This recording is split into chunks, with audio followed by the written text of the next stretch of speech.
সপ্তমীর পর্ব ৫। তোমাদের সাথে আছি আমি আফরিন। এই সিনেমার প্রতিটি দৃশ্য পরিচিত হয় পদ্মজার সিনেমাটি খুব পছন্দের, তাও যেন নয় আমিরের। যেহেতু লিখনের সঙ্গে পদ্মজার একটা অতীত আছে, তাই আমিরের কথা ভেবে পদ্মজা টিভি বন্ধ করে দিতে চাইলে আমির তাকে বাধা দিয়ে বুকে টেনে নিয়ে বলল সেসব অতীত। এখন লিখন স্যার শুধুমাত্র একজন অভিনেতা, বিনোদনের জন্য আমরা তার সিনেমা দেখতেই পারি।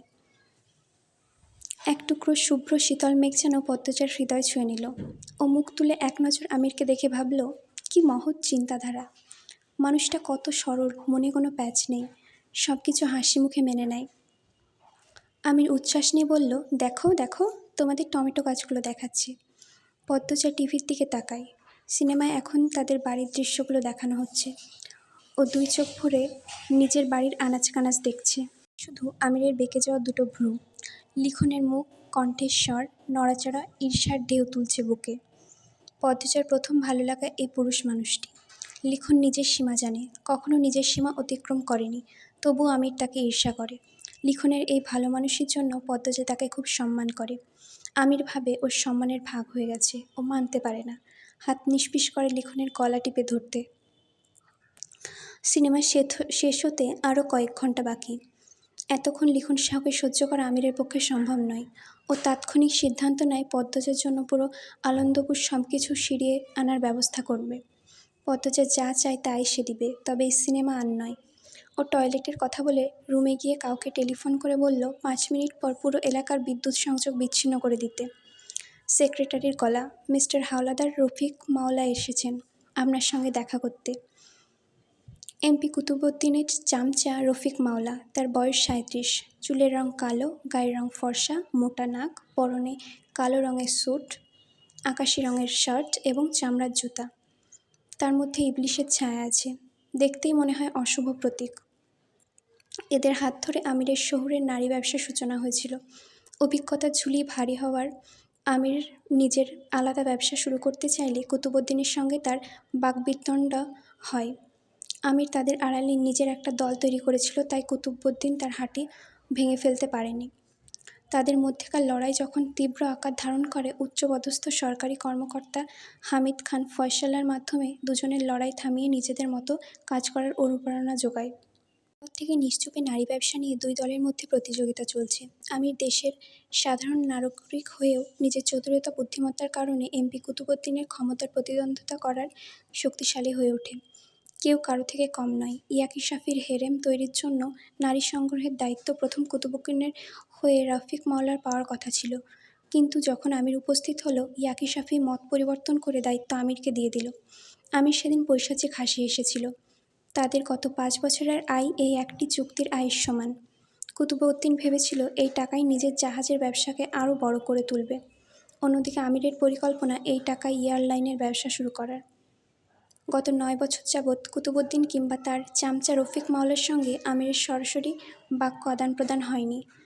আজ রফিক মাওলা কেন এসেছে তাও এই অফিসে। এখনও পণ্যের রফতানি নিয়ে যাবতীয় কার্যক্রম চলে। বিয়ের আগে ব্যবসায় লাভ ছিল, তবে এতটা নয়। পদ্মজাকে শহরে নিয়ে আসার পর সে ব্যবসা নিয়ে খুব আগ্রহ দেখাতে শুরু করে। তার আগ্রহকে মূল্য দিতে গিয়ে আমির ব্যবসায় সময় বাড়িয়ে দেয়। লাভ হতে থাকে চারদিক থেকে। ১ বছর হলো নিজেরা পণ্য নিয়ে রফতানি দিচ্ছে। ব্যবসার গুণগান সর্বত্র ডালপালা ছড়াতে শুরু করেছে। গোডাউনের পাশাপাশি এখন তাদের একটি ফ্যাক্টরিও রয়েছে। গত ৫ বছরে বাংলাদেশের সফল ব্যবসায়ীদের কাতারে চলে এসেছে আমির হাওলাদার। তার ছায়াতলে অনেক শ্রমিক কাজ করে। হাতে গোনা কয়েকজন ছাড়া প্রত্যেকের সাধারণ সৎ কর্মচারী মাত্র। ব্যবসার আড়ালে কী চলে সে সম্পর্কে কেউ জানে না। দ্বিতীয় অফিস অন্য এলাকায়। নারী ব্যবসার সঙ্গে জড়িত কিংবা অন্য কোনো অপরাধ জগতের বাসিন্দা প্রত্যেকে আমির সঙ্গে দেখা করতে চায়।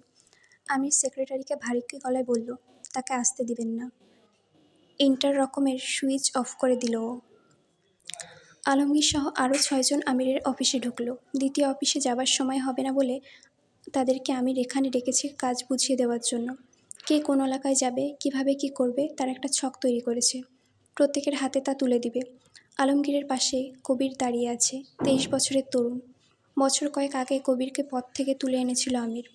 মাতালের মতো চোখ বুজে আসছে বারবার, ঢলছে সে। আমির কপাল কুঞ্চন করে বলল, ওর কি হলো? কবির ধপাত করে আলমগীরের গায়ের উপর পড়ে গেল। আলমগীর দ্রুত ধরে ফেলল, বেশি গিলে ফেলেছে। কবির জড়ানো গলায় বলে, আমি শুনতাছি, দাঁড়াইতে পারতাছি না, পা দুইটা কই জানি চইল্লা যাইতেছে। আপনি কন, আমি শুনতাছি শুনতাছি। আমির গর্জে উঠল, ঘাড় ধরে ওকে বের করে দাও। আবার বাজলো ইন্টারকম। সেক্রেটারি বিনীত স্বরে বলল, আপনাকে বিরক্ত করার জন্য দুঃখিত। রফিক মাওলা বলেছেন তিনি আপনার স্ত্রী সম্পর্কে কিছু বলতে চান। তাৎক্ষণিক আমিরের শরীরে স্নায়ুতে টান পড়ল, রগে রগে কিছু একটা ছুটতে শুরু করলো। রফিক মাওলা পদ্মজা সম্পর্কে কি বলবে? ভালো কিছু নয় তা নিশ্চিত। আমির বলল, ভেতরে পাঠিয়ে দাও। তার চোখ মুখে রং পরিবর্তন হতে দেখে আলমগীর প্রশ্ন করল, কি হয়েছে? রফিক মাওলা অফিসে। ও এখানে কি করে? পদ্মজা নিয়ে কিছু বলতে চাই। কবির ছাড়া উপস্থিত বাকি 6 জনের মুখে উৎসাহ ছড়িয়ে পড়ে। এরা প্রত্যেকের আমিরের বিশ্বস্ত সঙ্গী, এক একজন এক এক দলের নেতা হয়ে কাজ করে। পদ্মজা সম্পর্কে সব জানে। 5টি বছর পদ্মজার থেকে নিজেকে লুকিয়ে রাখা যে আপ্রাণ চেষ্টা ছিল আমিরের, তাতে এদেরও অবদান রয়েছে। আমির কোথাও গেলে তারাই পদ্মজাকে আড়াল করে রক্ষা করে। তাদের নাম সাদিক, সুরজ, আবুল, আসাদ, সারওয়ার, কবির ও আলমগীর। রফিক মাওলা অফিসে ঢুকলো, প্রশংসার দৃষ্টিতে তাকানো চারিদিকে। চাকচিক্য এবং অভিজাতপূর্ণ অফিস। দাঁত বের করে হেসে বলল, বহুদিন পর দেখা মিস্টার হাওলাদার। আমির সোজা শব্দে প্রশ্ন, কি বলতে চান? রফিক বাকিদের দেখে বলল, এখানে এদের সামনেই বলবো? দ্রুত বলল, আমার কাজ আছে, তাড়া ছিল আমির। পদ্মজার নাম ওঠায় অস্থির বোধ করছে সে। আগে তো বসতে দিন। আমির ও রফিকের কাছাকাছি বয়স। একসময় দুজনের মধ্যে মহব্বত ছিল, একে অপরকে তুই বলে সম্বোধন করত। সেই সম্পর্ক আর নেই। এখন দুজন দুজনের প্রতিদ্বন্দ্বী, শত্রু।